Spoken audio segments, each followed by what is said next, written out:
first time. Alright, what's up everybody? It's King with Hop Pedestal, paying homage to the pioneers and legends. And without further ado, I'm definitely with pioneers and legends in the game. When we talk about hip hop, you gotta talk about the Fearless Four. So I want them to go ahead and introduce themselves to everybody on the platform that may not know. If you don't know, you're about to find out. All right, we're gonna introduce ourselves. It's more of us, but three of us are here. I am the Mighty Mike Cee of the Fearless Four. I am the Microphone Wizard DLB of the Fearless Four. I'm the Master OC of the Fearless Four. All right, we can give him back his microphone. He might want to use it. All right, bet. So definitely want to say first and foremost, I want to start with y'all as a group and the things that you faced early on in a career, because again, we're talking about pioneers. We're talking about the beginning of what we know today to be the biggest genre on the planet. Right. So when prior to it being what it is today, and as we know it, there were things that y'all faced as being the first that y'all had to overcome. Can you share some of that with us? Because again, this was the beginning of a genre, so it's not what we see today. So what things did you face as this genre was emerging and it was something new and y'all overcame? Okay, I can kind of put something together on that answer. When we started, we didn't have a record. Treacherous 3 had records, right? And they were our best friends. DLB is like, you know, Mo's brother, and I'm like LA's brother. We all like brothers, we're family. Like, so we used to go with them to shows and see how things were doing. The whole shit was we couldn't get a deal. So I quit school, not just quit school. Instead of going to school, when my mother sent me to school, instead of going to school, I would go to Bobby Robinson's office and sit in his office with his secretary. The secretary was a guy, an older guy. His name was Spanky. And I used to just sit with him, and Spanky used to tell me stories about going on the road with Treacherous 3, and we would laugh and joke and drink beer, and then Bobby would come, and he would see me and he'd leave. Because he was, Bobby can't do, I gotta go, I can't talk, I gotta go. He would leave. I did this for about I did this for about 6 months, man. I'm going back and forth just every day. Finally, Bobby decided to listen to me, and it just so happened the day that he wanted to listen to me, Tito was with me. So me and Tito did a routine from something that DLB wrote off of It's Magic. The part where I can rock around is like we're passing the mics, like the Temptations did. I can turn the gray sky blue. The same shit. I can rock around from the time 9 to 6. I could do the same if only I had the mix. And we just kept passing the shit around like that. We did that for Bobby Robinson, and he loved it. So he said, I tell you what, you said it's 4 y'all. Bring the other 4 of y'all tomorrow. So we all went the next day. And I remember Crazy Eddie was with us. And we did a routine. While we were doing the routine, Bobby was on the phone booking the studio session for His Magic. And that's how we overcame getting the record. That's how we got our deal. You know, all the other things about us overcoming, that's something totally different. I had to overcome that shit because I was in a whole nother group. I was in Manhattanville doing my whole thing. DLB was doing his whole something totally different. We were all doing different things, and we all united. Master OC was doing something different. He had another DJ with him. Wasn't Crazy Eddie, it was DJ Bo D. Right? And Grand Supreme. Grand Supreme, right. You know what I'm saying? So he was doing that. Ralph, you know, what up? They got together with Peso and us, so Peso put all that shit together with them, and then once they called me into the mix, we formed what we had. All right? The first time I seen them perform, I wasn't down with them. They were the House Rockers crew. The Fearless Four, like I told you, didn't have Mike Cee, it had Mike Ski. Right. And I seen them perform in Manhattanville projects. And I don't know whether they was trying to impress me, because I was the man, I was the local celebrity. Motherfuckers was on my nigga. So I'm watching these motherfuckers, and these motherfuckers had me amazed. I was like, because I'm thinking, because Peso stutters. Okay. I grew up with Peso, he stutters. But I didn't know he didn't stutter when he rhymed. Right, except when he rhymed. I didn't know he didn't stutter when he rhymed. Right. So I'm standing there looking at him going, oh, this gonna be some funny shit when they get to this nigga. And these motherfuckers destroyed that shit. In the back of my mind, and I'm gonna say this, I don't think I ever said this before. In the back of my mind, I was down to be down with these motherfuckers. Like, God, I wish I could be down with these niggas. So when they asked me, I heard them. It's not like I even thought about it. What? Bet. What time? Wait, OC live. I'll be right there. You know? So that's how that happened, all right? The next one y'all can My struggle, I was, well, you can honestly say it, I was the Rakim of my day. And what I mean by that is I was the young dude that nobody wanted to let get on their mic for whatever reason. They had their thing going on. Yo, can I get on? Can I get on? Nah, come on, little nigga. Yo, let the little nigga. LA Sunshine was the only one I ever heard say, let that little nigga get on. You know? And then he turned it to Spoonie G. Yo, cause Spoonie used to shy away from the microphone. Let the little nigga say something. Mo and Elitist, Cool Mo D and Elitist. Nah, let that little nigga get on. He ain't gonna do nothing but play around. He admitted to me later on in years that he thought I was just joking and didn't realize I was serious about it. So then they started saying, nah, I don't want this little nigga on my mic. He might be spitting on the mic. He don't know how to, and they didn't know how I really spit on the mic. What ended up happening, I went and bought a Shure microphone. My pops had just given me a set of Canon binoculars that had the case to the leather case. I took the binoculars out of the case. I wrapped my elbow wrap for my XLR cable for my mic. Put my mic on one side, put the cable on the other, and I carried that shit around with me. Like this is my pack. So the next time I go to a spot and they say, don't let that little nigga on the mic, yo, I got my own mic. Just plug me up. And they plugged me up the first time, and I went in, and it was like, oh, this little nigga's serious. And yeah, I myself, I fashioned myself a third, and the third is half thug, half nerd. I was nerd like a motherfucker. Like I'm always writing something. I'm still a fucking nerd, but I'm still thuggish. But he's the thuggest nerd you'll ever meet, man. He's a nerd. Like you know what a thug nerd is. Like he down to thug with you, but smart than the motherfucker. Like what? First of all, the X factor of the blinket is the black of the... This motherfucker can do that, man. This nigga's a fucking thuggish nerd. But I never gave in to the idea that I was this corny little nigga because I was smart. Because I was nice with my hands too. So if that's the case, if you think you gonna just pick on me and bully me, look at his fat ass fingers. then we'll go that other route. Right. And but I didn't have to do that much because I ended up getting around some good people. Like I said, Mike Cee picked up on what I was doing and pulled me in.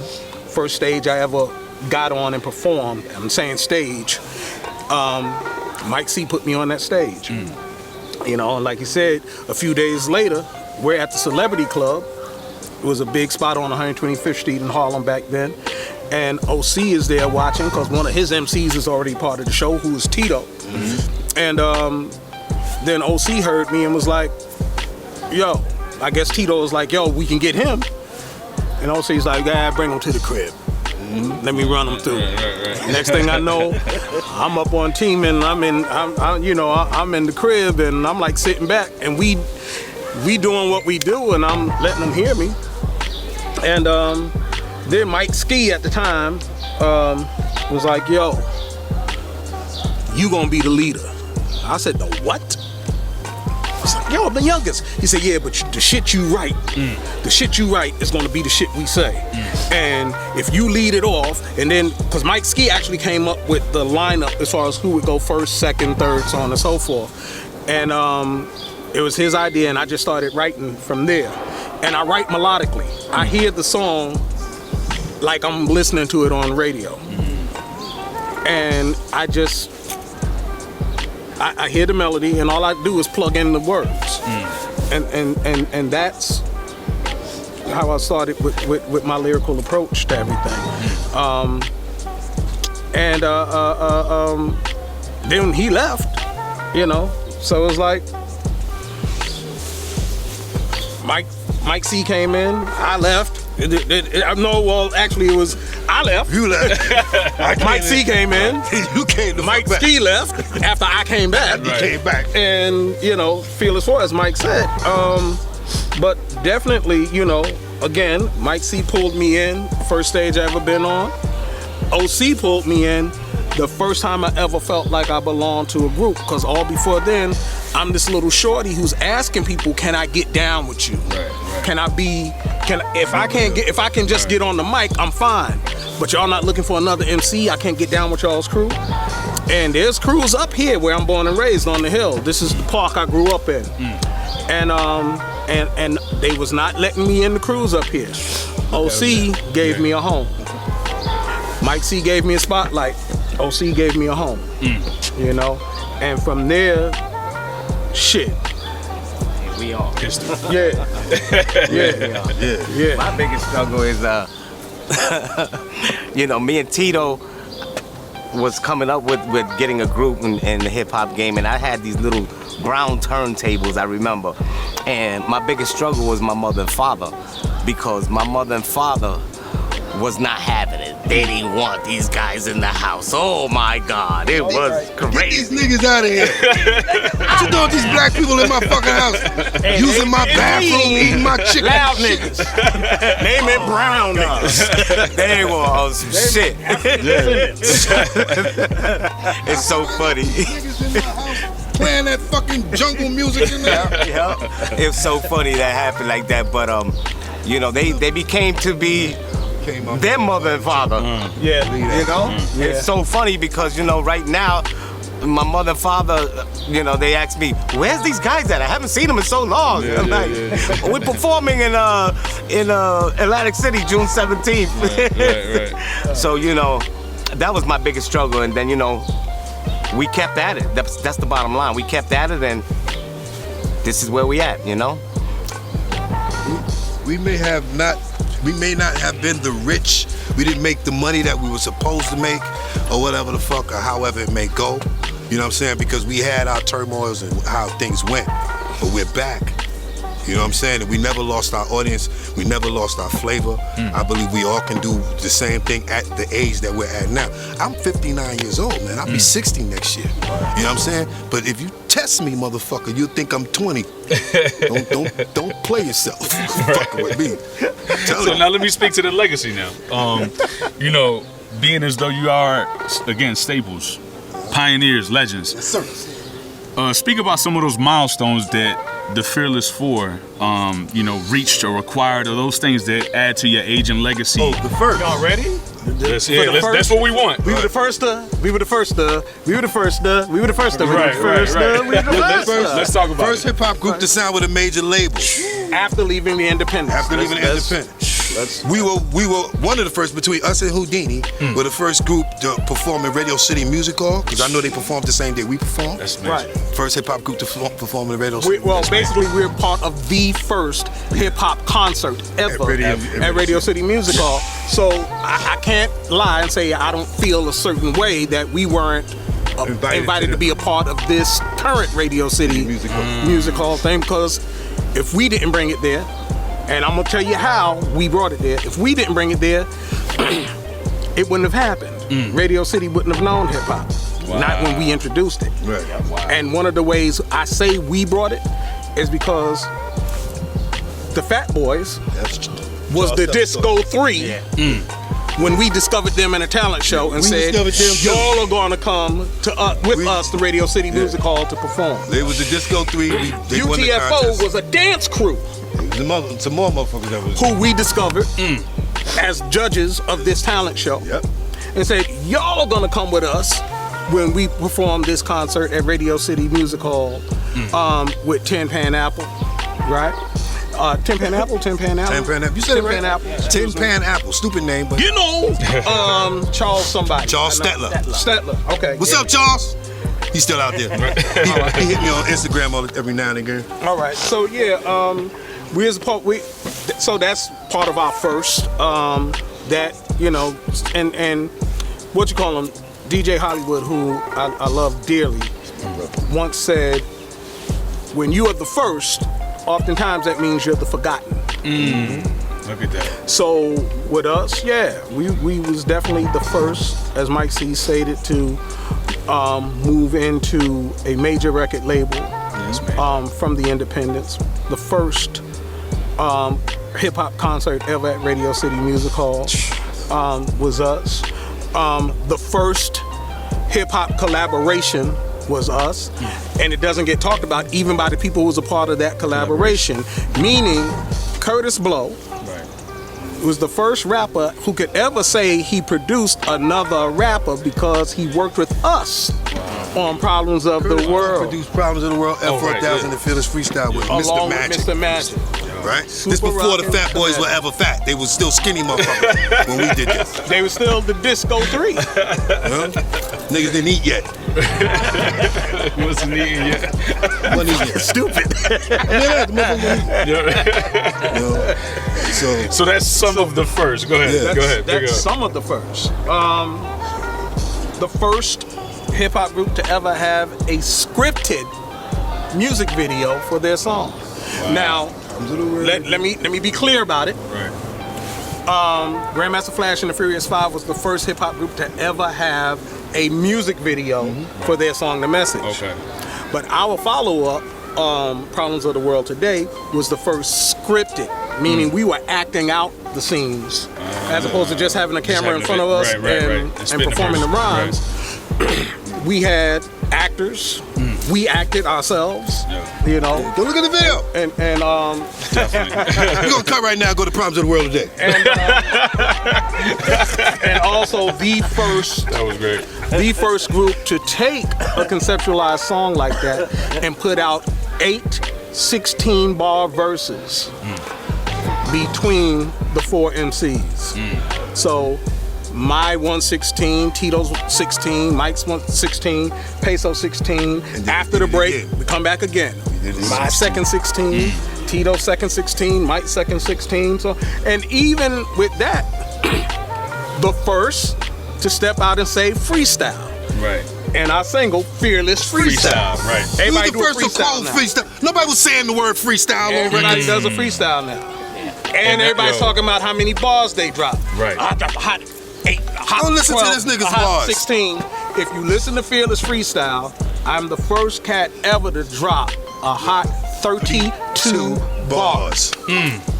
32. And even then, I was like, y'all want me to stop? It was like, and actually, Fearless Freestyle came because when we were in the studio, Mr. Magic said, yo, I want y'all to test the mics so we can get levels on y'all. As a matter of fact, just say rhymes and pass it along, and we'll get the levels as y'all going. And while we doing this, Magic says to Curtis, record this. Yeah. So Magic tell Curtis presses the button. We don't know.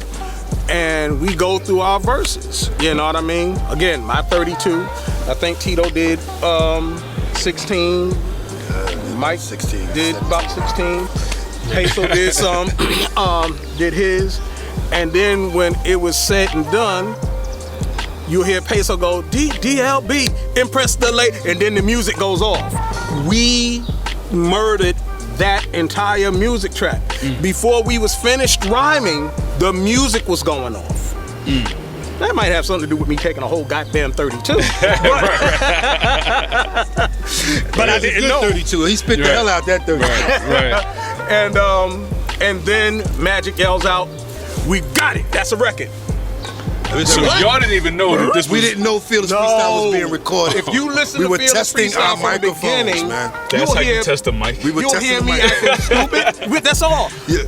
I was doing an impersonation of Bugs Bunny character, Pete Puma. They go, you told me to, you told me to, you told me to. Then the shit starts. Yeah. Yo. And I think before then, like, Peso was saying something, and I'm like, man, be quiet. And they said something else. Why should I be quiet? And then I went into the Pete Puma shit from Bugs Bunny. Right. Cause he told me to, you told me to, you told me to. And boom, chicka chat before I could do the.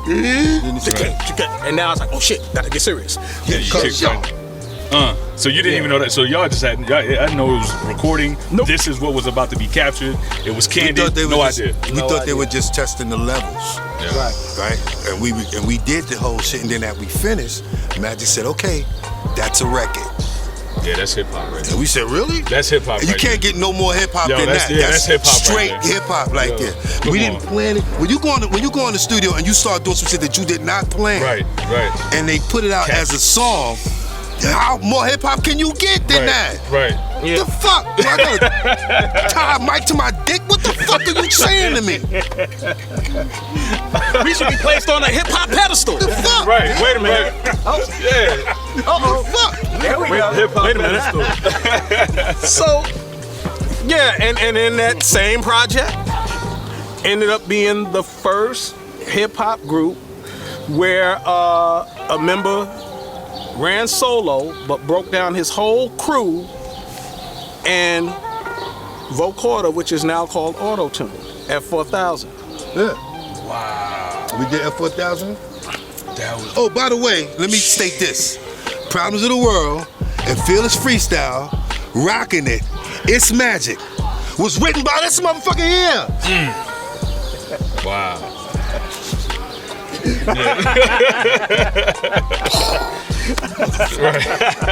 Come on, man. That's incredible. No, that's incredible. Those right there are definitely milestones in parts of your career that is definitely complementing your age and legacy. I want to go back to something that you were saying, or that y'all was talking about. Y'all transitioned from independence to being the first to get a record deal. Can I ask you now, looking back in retrospect, if now what you know now, how would you approach that differently? With lawyers. And with a street team.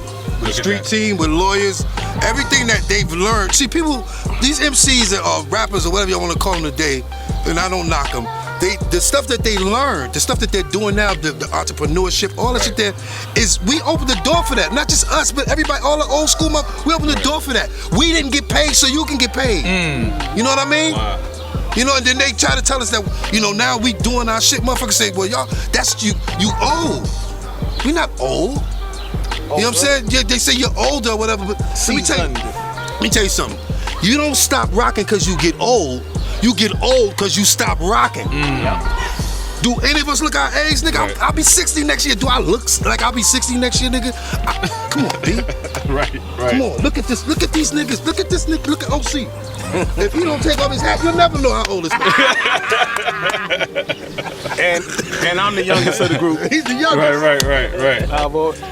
And to quote Master G, I'm the baby of the bunch. So, you know.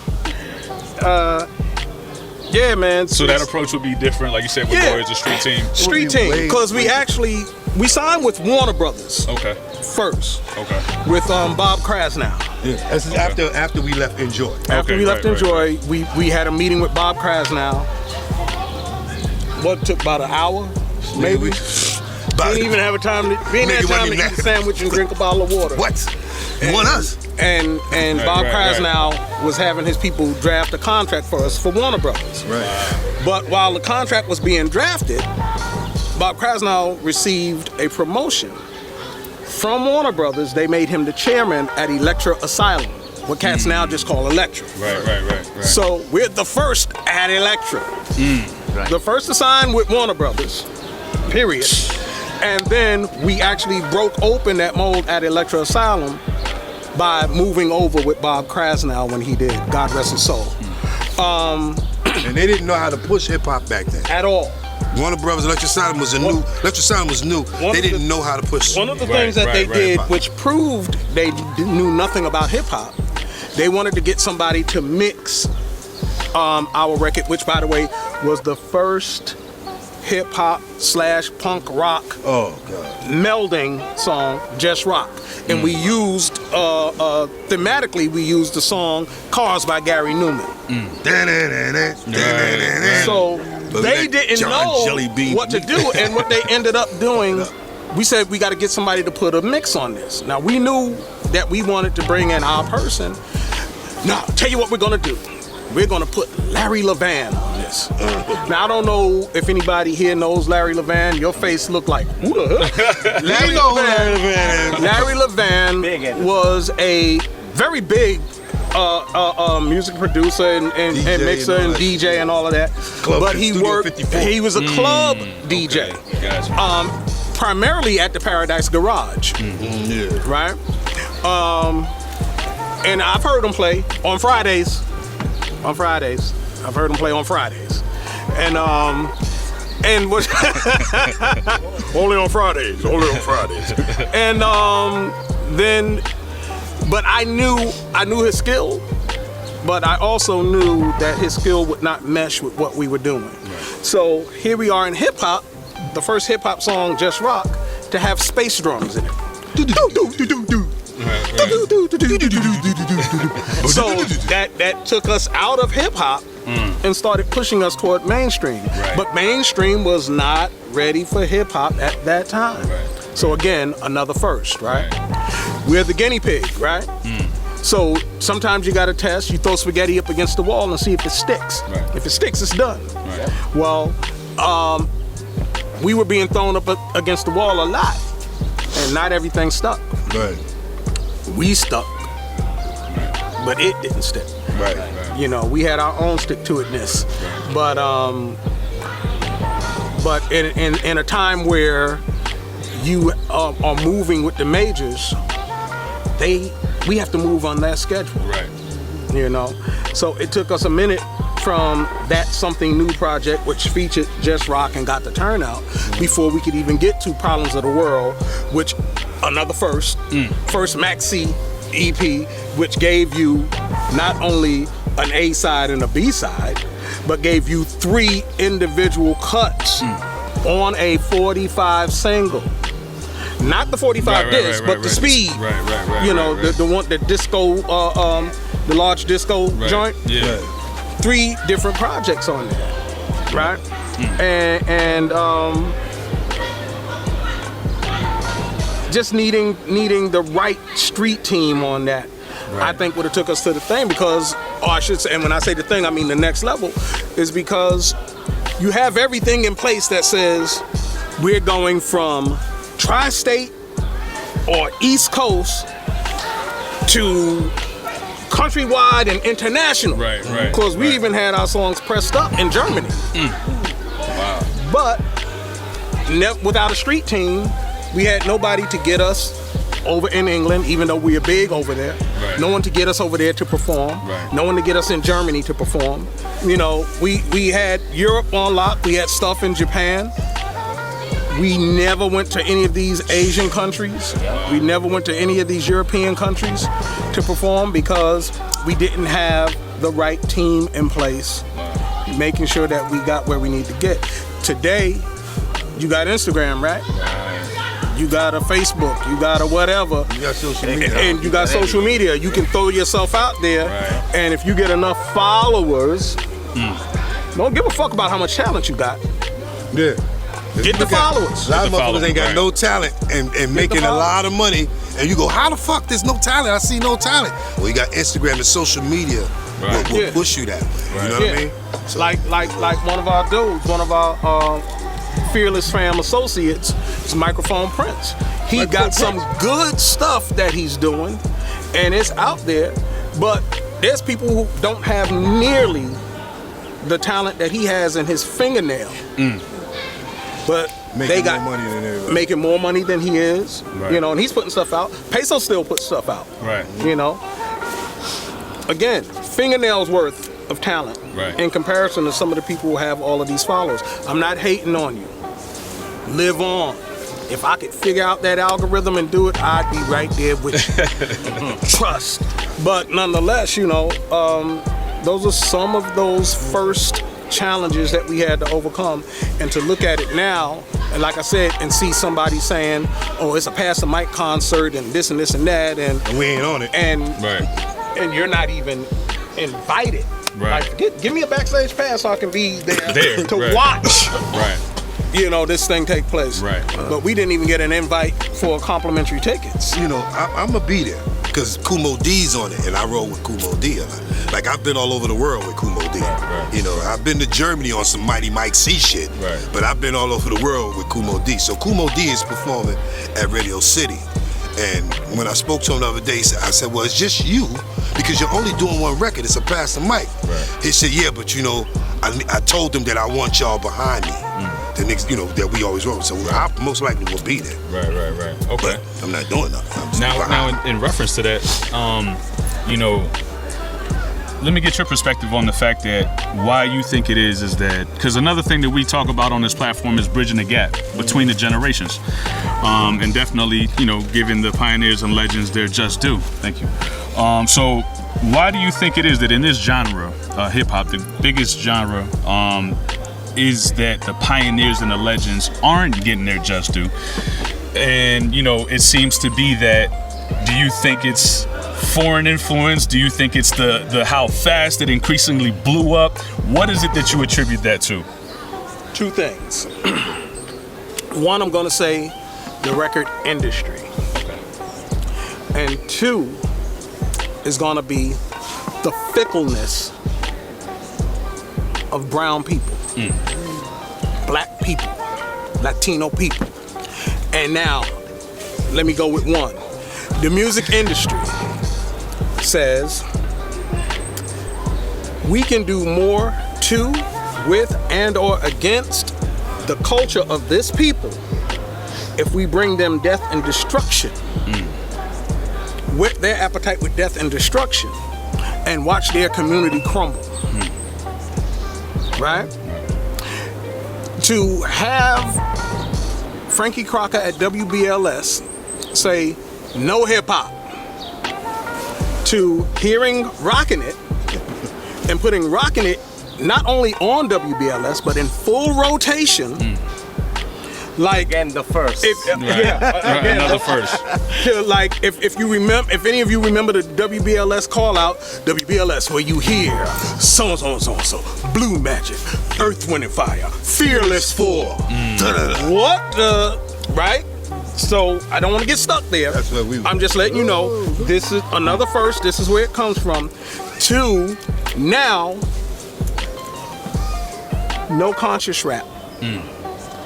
We want 1989, 1989, 90. We want to hear nothing but gangster rap. It used to be we're gonna bleep out everything they say, so on and so.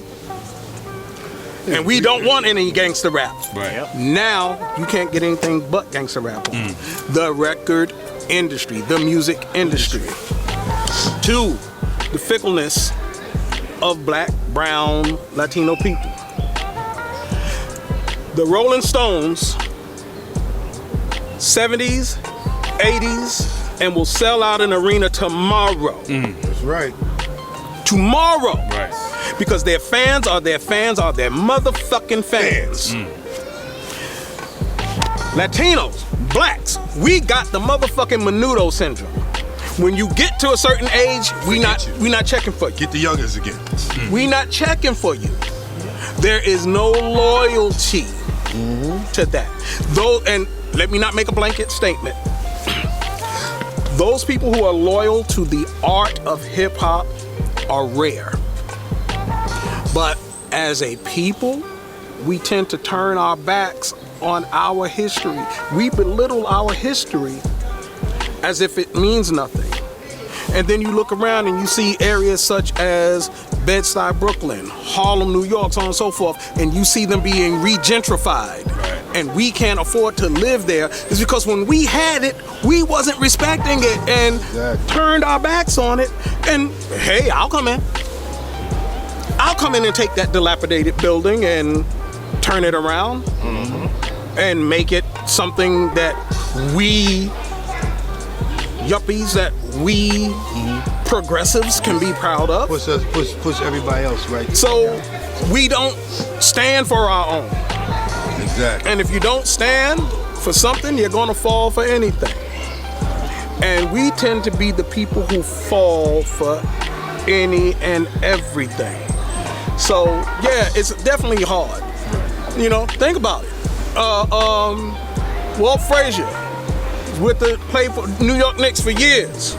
I can't remember how many championships they had. I count in my mind, from my memory, 1. Right? But when his playing days was over, Clyde, and if I'm not mistaken, first black basketball player to have a shoe endorsement deal with Puma, the Clyde Pumas, he gets a microphone similar to yours, and he's out making commentary. How many ball players you see after their careers are done on the court, they now take up a mic and they go. Right. Then ask yourself how many of them have gone through school for journalism. Right. Maybe not many. Right. But my point is, a place is made for them. Right. We don't make a place in hip hop. We don't make a place for our elders. That's a great And point. I say our elders in the same vein as the griots from Africa. Right. They're honored. You go to the elders to get the wisdom in front of the fire, and you sit there and you absorb that and you pass that down. Right. We don't do that in hip hop, and we should. Right. We absolutely should. We should be gents, the garners of education through noble teachings. I'm gonna say that again. We should be gents, the garnerers of education of noble teachings. And we not doing it. Yeah, that's amazing. All right, next question. Next question. Right. We'll be on this garbage shit for a minute. You'll teach us something. But that's definitely, I like a lot of what you said. And Yeah, also, it makes a lot of sense. you know, what you were saying about how you went through it, and now this generation knows not to go through it with those. We open the major door. you We open taught the door, you. right? You learn, like people learn from others' mistakes. Absolutely. They learn from our mistakes. So it pisses me off when somebody get up there like I don't want to say his name. As a matter of fact, I forgot his name. It's something with a R, A, some shit. When you get up there and say them old niggas is dusty and shit, they dropped the ball, motherfucker. If we dropped the ball, you wouldn't have been here. You talking about we can't have next if we drop the ball. You know what I'm saying? Right. We opened the door. Everything goes a certain way. You can't. Everything connects with each other. You understand what I'm saying? Right. When we did what we did, hip hop was born. Right. Now we pass it to you. You got it now. Now you take it, do what you do. Right. I wonder how he gonna feel in 10, 20 years when they look at that motherfucker and tell him he old school. Right. And he's not even a fucking MC. His name is DJ Academic or some old bullshit. And nobody's ever heard him DJ. So what the fuck? The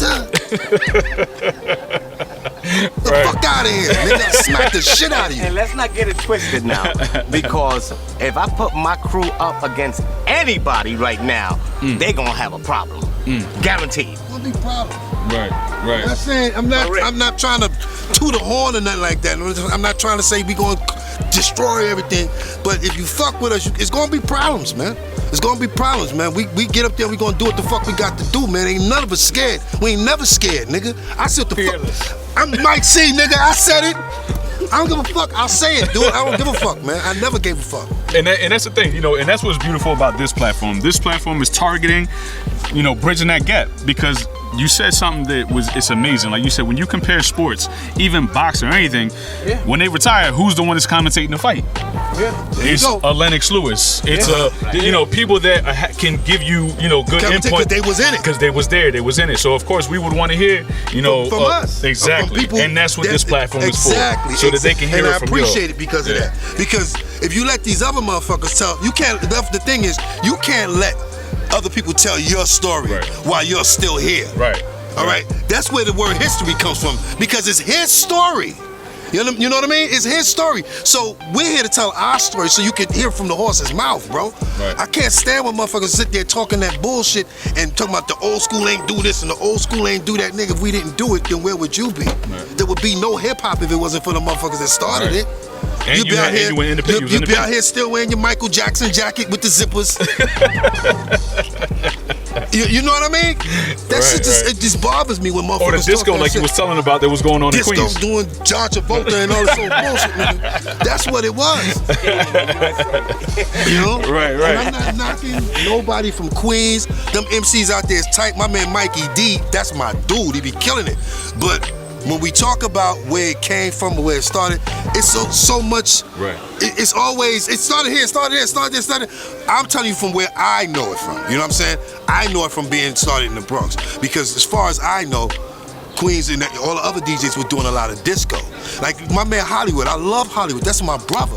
But even Hollywood, I tell him all the time, dude, I couldn't even get in your fucking club when you was DJing. Nigga, when you was DJing the club, I couldn't even get in. I couldn't even get in.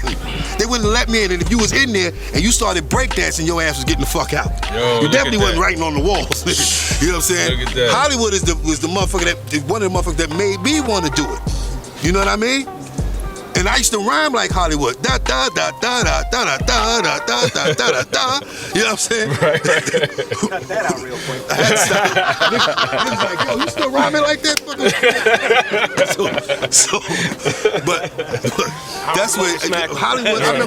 I remember in L.A. Sunshine, to tell you the story, because he was there. I just heard about it when Hollywood was at the Apollo. They had these R&B groups, and Hollywood was the first MC, first rapper at the Apollo, DJ Hollywood. And they turned the lights down, and the light just hit Hollywood. He's on the side of the stage. He said, you know, he talked that shit to you, and I got to make it bang. Boom. They threw some shit in. LA said that he's never seen people lose their mind like that before. Can't fuck around. That's our history, man. That's amazing. You know what I'm saying? That's us, man. Dude, man. And here we are 50 years later. Here we are 50 years later. Hip-hop is 50 years old August 11th. August 11th, 1973, hip-hop was born. Now, it's our anniversary. Right. This whole year is hip-hop's anniversary. Fearless 4 will be working as much as we can. You know what I'm saying? For this entire year. From now to December 31st, motherfucker, you will see something from us. All right? Don't get it twisted. Right. And we definitely looking forward to it. And I love y'all guys. This microphone. Yeah, Can I take this after this? Yeah, definitely. You know, right. And so now I wanna go back to the accolades, right? And I want to get into the creation process of a big record. Right. You know, there's a few. I was also thinking about big albums too. There's a lot of records and a lot of different projects that y'all did that I wanted to get into. One being, you know, Problems of the World. And y'all spoke on things there was gonna be problems. Yeah, right. He wrote all that shit. We just delivered it. You know what I'm saying? He told us what to say, and we said it. Right. We're gonna give him the speech. Exactly. That's crazy. I want to speak to certain things that you was speaking on, and one of those things being technology and how it would be something that would, it looked as if it was going to transition into being a technologically advanced society, right? And that's something that you spoke. So I wanted to go into like the creation process of that, how that went, and you talk to it. He was dreaming one night. I'll tell you the story. Quite honestly, when I thought of what reasons might a productive or a somewhat productive person not be able to find gainful employment. We was going through a thing now at the time, where these computers were just being introduced, right? And I thought to myself, this is going to move to a point to where we're not going to be able to work because it's going to be more cost effective to shut down human resources and use technological resources instead. Well, like you said, it came to pass. In the lyrics, I said, these things called computers do the thinking for a man, leaving one man on the button while unemployed are 10. I should have trained with computers in some college course, so when I played the game of life, just maybe I'd win. Right? At the time, I was 16. 16. He wrote that at 16. 16 I was 16. years old. And I didn't know I was going to go to college at the time. He wasn't even done. So wrote that, and if you look at it now, it's just funny that now we have. Well, I'm sorry. Let's start from here. The banks want you to have the app on your phone. Right. So you can access your money. It's more convenient. So on and so forth, right? But if anything glitches in that, now you do not have access to your money. Right. Just happened this weekend. It's on the news. We want you to have your money now digitized, computerized. Right. And as soon as something goes wrong, everybody broke. Right. We control that. Right. Coming up to this was, any of y'all remember the Triborough Bridge? Before they're now trying to call it the RFK Bridge that connected the Bronx, Manhattan, and Queens. Right. I would go over that bridge ever so often, whether I was a passenger or a driver, and there were rows of booths with somebody working and was selling tokens. And you put your token in and you drive through, or you pay your money and they give you the token and you keep going. You get your change and you keep going through. Now there's nothing there, but there are computerized cameras that when you drive by, they snap a picture of your car and they'll either send you payment through the mail or bill through the mail, or you have an easy pass, because computers make things easy. Right? So your easy pass, it's easy for you to pass, but it's difficult for your brother who used to work on that bridge to have gainful employment now. Leaving one man on the button while unemployed are 10.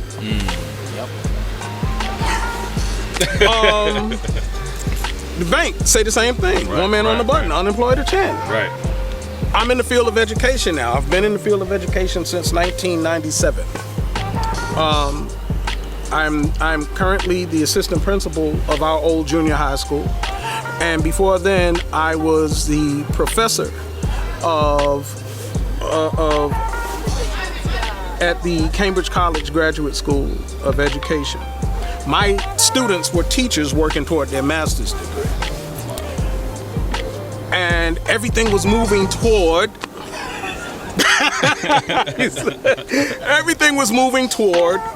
computers. Right. We're gonna do emails. We're gonna do attachments. We're gonna do this and that. Everything was becoming technologically advanced. Right. And now we're doing remote learning. Right. I don't need a teacher in front of me. Why do I need a brick and mortar institution if I can get a MacBook or Chromebook or any other kind of book and sit there and my professor, my teacher, my tutor, my acting coach can sit in front of me and say, okay, now do this. Okay. No. Okay, yes. Well, I tell you what you do. Send that to me in an attached email and I'll read over it and I will let you know what your grade is via email. There used to be associate professors, people who were working on their master's degrees and their PhDs, who would work as teaching assistants for that purpose. Right. I know because when I was younger, I started off as my professor's assistant, and I helped grade papers. Right. But now it's all dropped in the email, in the Dropbox, and this and that. One man on the button, unemployed at 10. All right. Yeah, we're going through it, and now it's AI. If I can get you talking long enough with no background noise, do you realize you don't even own your voice? I can't say, or I can't put up anything and say, well, this is King, and King says, right? But if you think about these commercials we've been hearing lately, how many people heard Morgan Freeman doing I don't know how many commercials? Right. And it's not Morgan Freeman. As long as that commercial doesn't say, hi, I'm Morgan Freeman, and I'd like for you to. As long as that doesn't happen. As long as it doesn't introduce itself as Morgan Freeman, you hear the voice, and you think it's Morgan Freeman, it's legal. Right? So what he's saying is, you can do something and have Barack Obama's voice up there. And I feel such and such and such, and in 4 years we can such and such and such and such. And long as he don't say it's Barack Obama, he could sell toilet paper, weed, he could sell any fucking thing. That's crazy. And people will listen to it, go, oh shit, that's Barack Obama. He co-signed this. Right. And There if go. you have 10 celebrity voices that do that, you know what else you have? One man on the button while unemployed are 10. All If things you got that you somebody address. who can do Morgan Freeman's voice, you don't need Morgan Freeman, Right. right? You just need the one man on the button. You need the one man on the button. And look at that. See, now that, and this is again, when you look at hip hop, who was doing that? In hip hop, we're getting albums like, Problems of the World, where it's telling you different things that could potentially be harmful to us as a community. Right. Now, where it's at today. And I'd like to add to that. Go ahead. It was telling you then that there's potential for our destruction, for our becoming obsolete. Right. Right? Our human resources are no longer needed. And it's difficult for me to reconcile that, and I like saying this, even in the field of academia, I have more degrees than a thermometer. Got that rhyme, too. But you see the rhymes, right? You caught that, right? But it's difficult to teach, right? Teaching is a permissible act. You have to accept what it is I'm offering you. And no matter how many degrees I may have, if I'm giving you something that you don't want to hear, you're not gonna get it. And the same thing with hip hop. If you're being conditioned to hear death, destruction, technology, you don't want the organics. Right. You're turned away from the organics, the originals, the indigenous. Right? Why? Why have it? Right. This is easy, and we can pass. Right. Easy pass. Right. So, and again, that was the record that y'all was putting out. So, I want to touch on another, the album rather. I want to touch on Rockin' It. Big. We talking about sampled by Jay-Z. MC Light, right. Big record. And when, you have a lot of people that may know the Jay-Z record, but they don't know the Rockin' It Fearless 4 record. Exactly. So can we get that? Listen, man, let me tell you. It's times that I played my record or I'm around somewhere and my record come on and I'll hear somebody go, oh, listen, they stole that shit from MC Light. They got that from Jay-Z. And I will say, whoa. Don't get it twisted. Right. They sampled that shit from us, and we didn't sample that. We didn't sample Rockin' It. We was in the studio with Pumpkin, and we created Rockin' It. You know what I mean? We created it. We didn't sample a goddamn thing. When you hear somebody else do it, they sampled it. And where else can they sample it but from us? Right. What they tried to say was that we sampled it from Kraftwerk. Now, Kraftwerk had a song out called The Man Machine. Okay.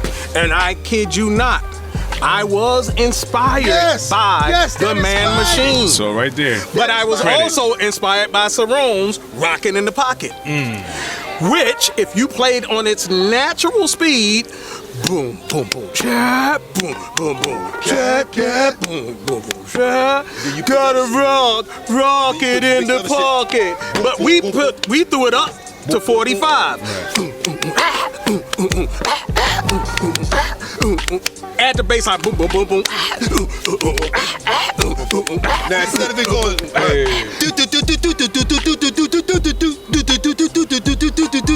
we went.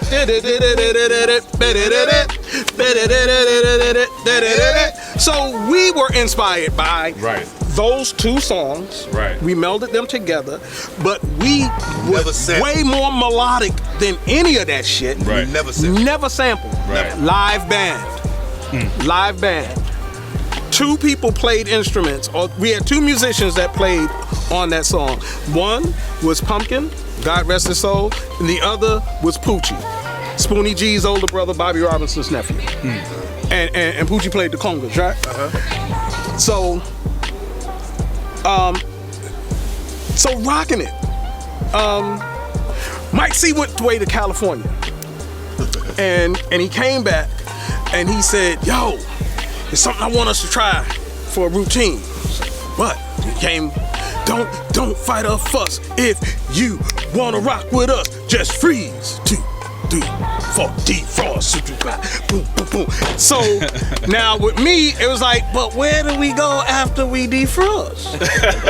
Like, it's a great beginning, nigga, but you know, that's what we in education call a sentence stem. You know, we call that a sentence stem. So I took it home and I stretched it.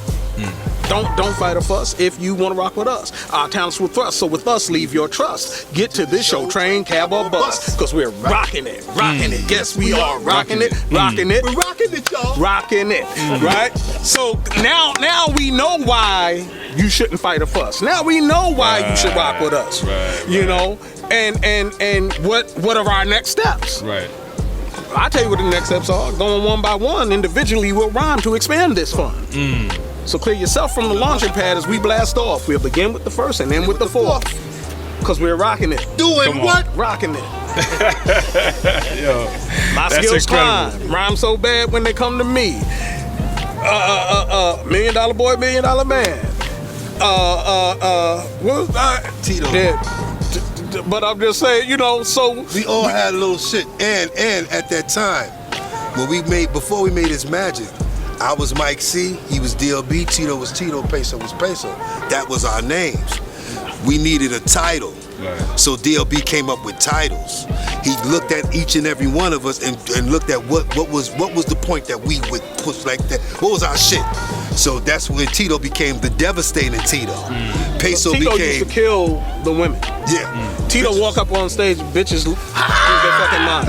He was Michael Jackson. He was we would go on stage and get our owls, but when Tito stepped on the motherfucking stage, them hoes was them. I'm sorry, y'all. I don't want to call y'all hoes.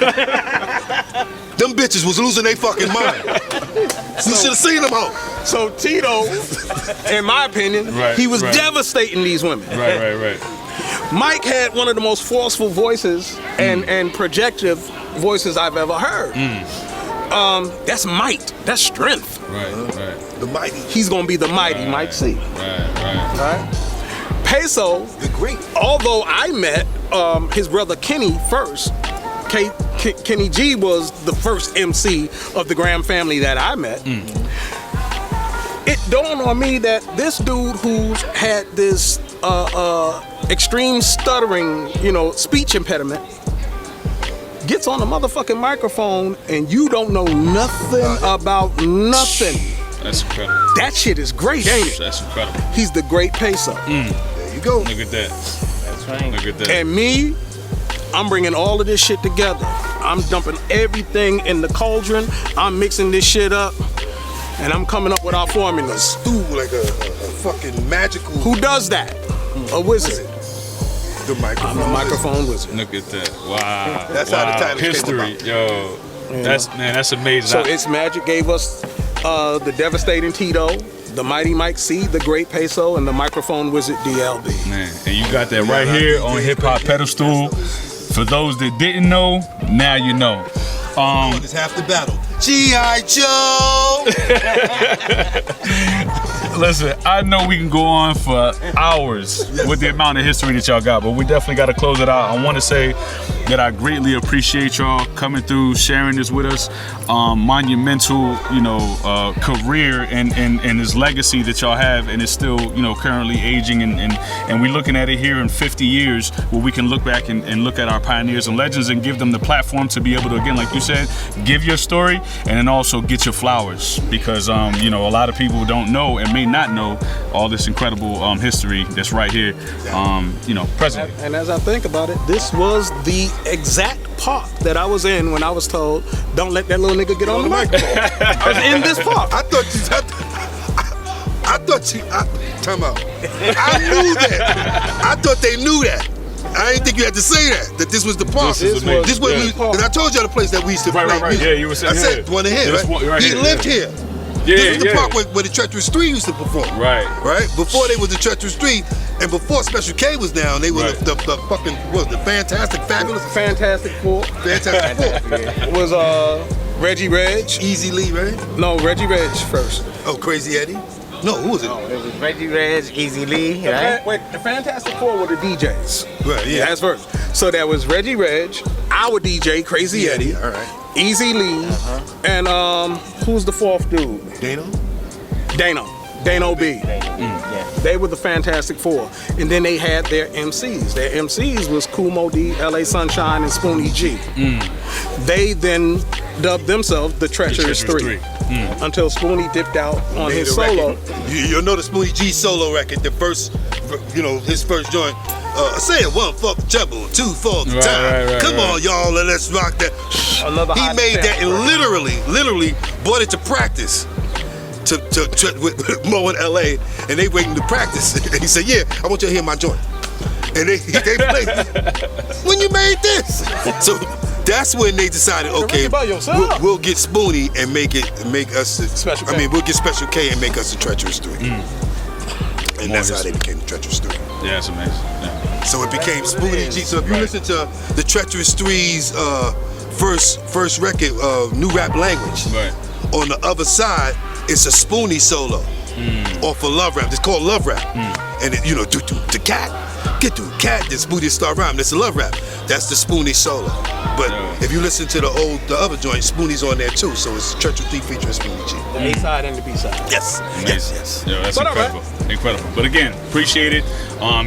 Shout out to the Phillies 4. Definitely want to give you your flowers. My man, gotta give Microphone Prince right there. Come here, man. Come over here, man. He been here chilling. One more question. Okay. He been here chilling, man. Let this nigga sit right here with me. Again, like I said, fearless fam.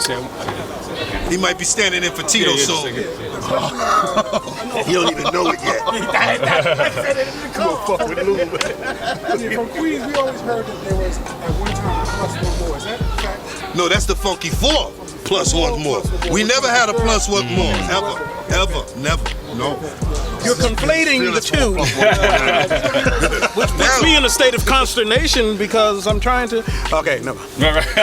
But again, shout out to y'all. Definitely appreciate it, and was definitely glad to get all that right here on the platform that is definitely giving y'all flowers, putting the pioneers and legends, giving them the respect that they deserve. Thank you so much, man. We appreciate y'all, man. Thanks a lot. Hey, listen, before you hang up the phone, I want you to do this. Take your left hand, put it on your right shoulder. Then take your right hand, put it on your left shoulder, and give yourself a big hug from us. We out. And watch out for our new joint coming. And Microphone Prince new joints. It is. This is our nigga right here. He about to be down with us. He don't even know it yet. He don't even know yet.